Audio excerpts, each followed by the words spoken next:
సుబ్రహ్మణ్య స్వామి ఎలా జన్మించాడో మీకు తెలుసా? పార్వతీ పరమేశ్వరులు కైలాసంలో 100 దివ్య సంవత్సరాలు క్రీడించారు. ఈ విషయం విన్న దేవతలకి ఆశ్చర్యం వేసింది. పార్వతీదేవి శంకరుడి తేజస్సులో అసామాన్యమైనవి కాబట్టి వాళ్ళ కలయిక వలన జన్మించే భూతాన్ని మనం తట్టుకోలేము అని అనుకున్నారు. దేవతలంతా బయలుదేరి కైలాసానికి వెళ్లి శంకరుడిని ప్రార్థించారు. అప్పుడు శంకరుడు బయటికి వచ్చాడు.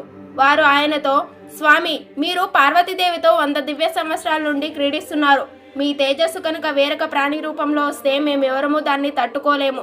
కావున మీరు మీ తేజస్సును మీలోనే పెట్టుకొని పార్వతీదేవితో తపస్సు చేసుకోండి అన్నారు. వారు చెప్పిన దానికి శంకరుడు సరే అన్నాడు. కానీ ఇప్పటికే రేతస్థానం నుండి నా తేజస్సు కదిలింది. ఇప్పుడు దాన్ని ఎవరు భరిస్తారు?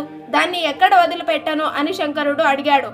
అప్పుడు ఆ దేవతలు, మీ తేజస్సును భూమి భరిస్తుంది, కావున భూమి మీద వదిలిపెట్టండి అన్నారు. శంకరుడు అలానే భూమి మీద తన తేజస్సును వదిలిపెట్టాడు.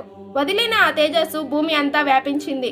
వ్యాపించిన ఆ శంకరుడి తేజస్సును భూమి కూడా తట్టుకోలేకపోయింది. అప్పుడు దేవతలు అగ్నిదేవుణ్ణి వాయుదేవుతో కలిసి ఈ రుద్ర తేజస్సుని తన యందు పెట్టుకోమన్నారు. అప్పుడు అగ్నిదేవుడు ఆ తేజస్సును తనలో పెట్టుకున్నాడు. శంకరుడు పార్వతీదేవితో తపస్సు చేసుకోవడానికి పశ్చిమ దిక్కుకు వెళ్లిపోయాడు.